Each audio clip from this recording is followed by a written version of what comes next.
எல்லாரும் சாப்பிட்டீங்களா? எவ்வளவு நேரம் உங்களால கேட்க முடியுமோ அவ்வளவு நேரம் நான் பேசுவேன். ஏன்னா எல்லாரும் நினைப்பாங்க பேசுறது ரொம்ப கஷ்டம்னு. கேட்கறது தான் ரொம்ப கஷ்டம். தமிழ்நாட்டுல ஆகச்சிறந்த பேச்சாளர்களுடைய பட்டியல் எடுத்தா அதுல மிகச்சிறந்த பேச்சாளர்கள்ல ஒருத்தரா நாம மரியாதைக்குரிய ஐயா தென்கட்சி சுவாமிநாதனை சொல்லலாம். எல்லோரும் இன்று ஒரு தகவல் கேட்டிருப்பீங்க இல்லையா? 14 வருஷம் சொன்னாரா இன்று ஒரு தகவல். ஆனா அவர் சொல்றாரு 14 வருஷம் இன்று ஒரு தகவல் நான் சொன்னதில்ல சிறப்பு. 14 வருஷமும் ரேடியோ ஆன் பண்ணி மக்கள் கேட்டாங்கன்னு அதான் பெரிய விஷயம்.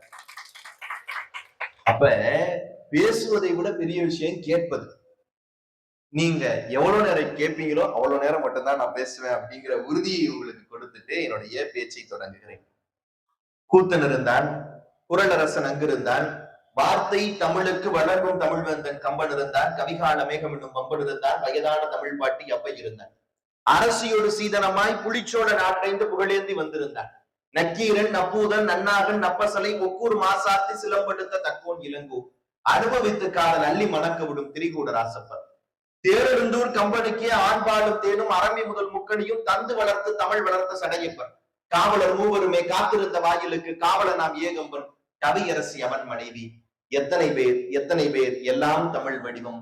என்னை நன்றாய் இறைவன் படைத்தனன் தன்னை நன்றாய் தமிழ் செய்யுமாறு.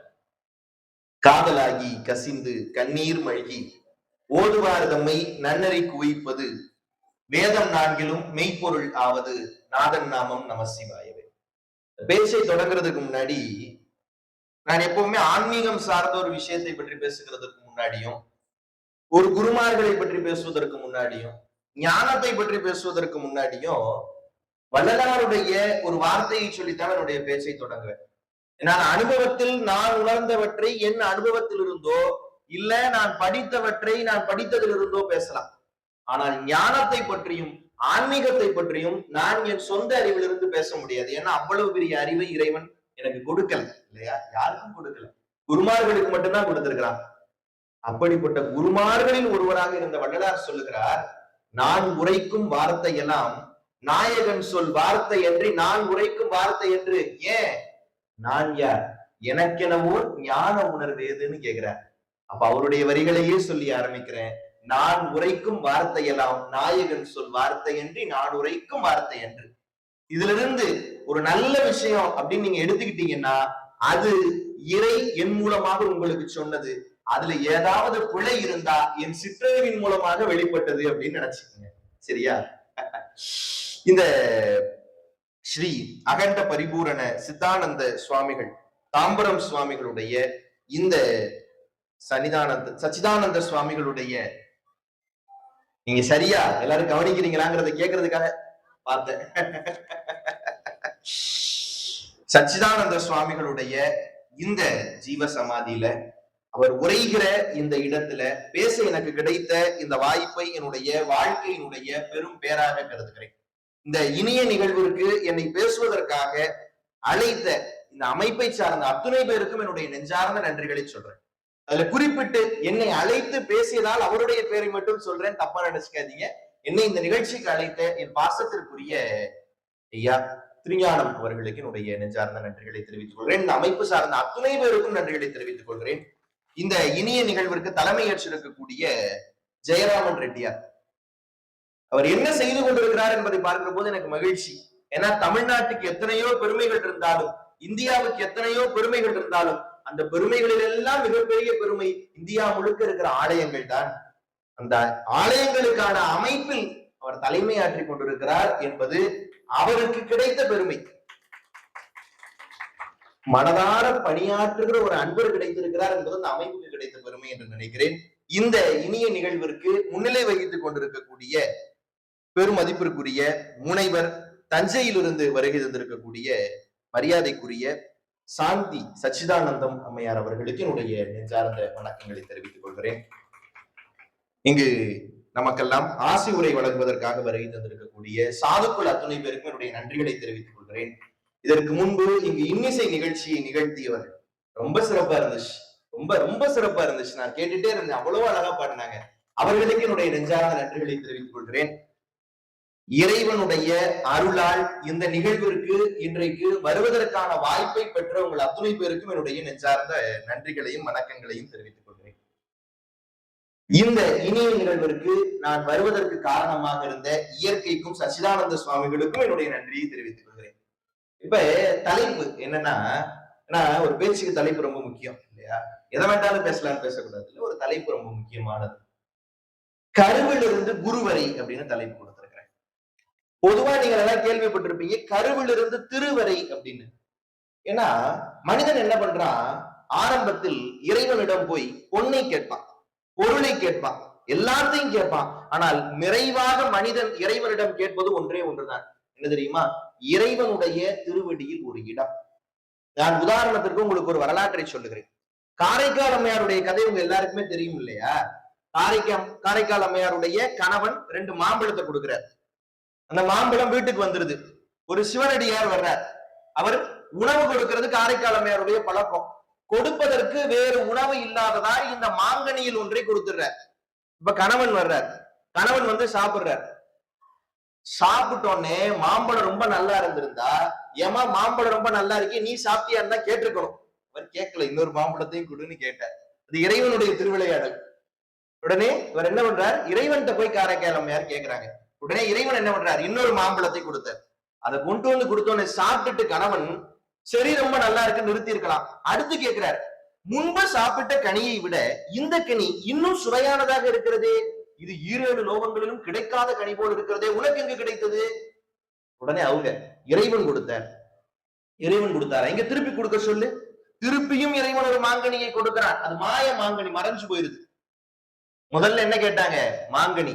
2வது என்ன கேட்டாங்க, ஒரு மாய மாங்கனி. 3வதா என்ன கேட்டாங்க, கணவனுக்கு இன்னொரு மனைவி, அவன் கல்யாணம் பண்ணிட்டு குழந்தை பிறந்திருது, புனிதவணிங்கிற இவங்களுடைய பெயரையே வச்சிருக்காரு. இந்த வரலாறுலாம் உங்களுக்கு தெரிஞ்சிருக்கும். கணவன் என்ன பண்றாரு, உங்களை பார்த்தோன்னே அவருடைய கால்களில் விழுந்து நீ ஒரு தெய்வத்தன்மை உடைய பெண்ணுன்னு சொல்லிடுறாரு. உடனே கணவன் இல்ல, தெய்வத்தன்மை உடைய பெண்ணுன்னு சொல்லிட்டான். இன்னி இந்த உடம்பு எதற்குன்னு பேய் உருவம் ஆயிக்கிறாங்க. அப்ப முதல்ல என்ன கேட்டாங்க, மாங்கனி. 2வது என்ன கேட்டாங்க, மாய மாங்கனி. 3வது என்ன கேட்டாங்க, பேய் உருவம். இதையெல்லாம் கேட்ட காரைக்கால் அம்மையார் கடைசியா என்ன கேட்டாங்க தெரியுமா? என்ன கேட்டாங்க? சேக்கிலார் தான் சொல்லுகிறார். என்ன தெரியுமா காரைக்கால் அம்மையார்? எல்லாவற்றையும் கேட்ட காரைக்கால் அம்மையார் கடைசியாக கேட்டது ஒன்னே ஒண்ணுதான். என்ன? பிறவாமை வேண்டும். என்ன கேக்குறாங்க? பிறவாமை வேண்டும். மீண்டும் பிறந்தாள் அறவா உன்னை மறவாமை வேண்டும். எவ்வளவு பெரிய விஷயம் பாருங்க. இனிமேல் பிறக்க கூடாது என்கிற முக்தியை கொடு. ஒருவேளை தெரியாம இந்த பூமியில திரும்பியும் பிறந்துட்டா அறவா உன்னை மறவாமை வேண்டும்னு கேக்குறாங்க. அதனாலதான் நடராஜ பெருமான் எங்கெல்லாம் நடனம் ஆடுகிறாரோ அங்கெல்லாம் அவனுடைய திருவடியில் அமர்ந்து காரைக்கால் அம்மையார் தாளம் போடுறாங்க. யோசித்து பாருங்கள். அப்ப மனிதன் நிறைவாக இறைவனிடம் கேட்பது என்ன? திருவடி. திருவடியில் இருக்கிற பாக்கியம். மனிதர்கள் 2 வகை உண்டு. 1 பிறந்து வாழ்ந்து இறந்து போகிறவர்கள். 2 பிறந்து வாழ்ந்து முக்தி அடைகிறவர்கள். ரொம்ப ஆச்சரியமா இருக்கும். நாம எல்லாம் நினைப்போம் இறப்பதுதான் முக்தி. அதல்ல முக்தி. தான் பெரியவர்கள் சொல்வார்கள், முக்திக்கும் இறப்புக்கும் என்ன சார் வித்தியாசம்? என்ன வித்தியாசம்? ஆன்மீக பெரியவர்கள் சொல்லுகிறார்கள், மூச்சு நின்ற பிறகும் ஆசை மிச்சம் இருந்தால் அது மரணம். நல்ல கவனிங்க. மூச்சு நின்ற பிறகும் ஆசை மிச்சம் இருந்தால் அது மரணம். ஆசை முடிந்த பிறகும் மூச்சு மிச்சம் இருந்தால் அதுதான் முக்திங்கிறாங்க. இந்த முக்தி எப்ப கிடைக்கும்? இறைவனுடைய திருவடியை அடைகிறவர்களுக்கு தான் கிடைக்கும். அப்ப இறப்பவர்கள் எல்லாம் முக்தி அடைகிறவர்கள் அல்ல. ஆசையை முடிந்த பிறகும் இந்த பூமியில் வாழ்கிறவர்கள் எல்லாம் முக்தி அடைகிறவர்கள் இல்லையா? எல்லா அடியவர்களும் இறைவனிடம் இதைத்தான் கேட்டு போனாங்க.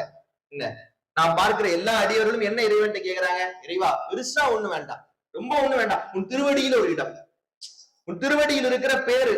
அதான் தமிழ்ல அழகான வார்த்தை. இறைவனுடைய திருவடியில் இருக்கிறதுக்கு வீடு பேருன்னு தான் பேரு. வீட்டுக்கு வீடுன்னு தான் பேரு. ஏன்? எல்லை இல்லாத ஆனந்தத்தை கொடுப்பது இறைவனுடைய திருவடி. அந்த திருவடிக்கு வீடுன்னு பேரு. அப்ப இறைவனிடம் அடியவர்கள் எல்லாம் போய் என்ன கேட்கிறாங்க? இறைவா மீண்டும் பிறக்க கூடாது, மீண்டும் ஒருவேளை பிறந்தால் உன்னையே நினைத்து கொண்டிருக்க வேண்டும். அதான் பாருங்க, பாரத போர் முடிஞ்சிருது. பாரத போர் முடிஞ்சிருது.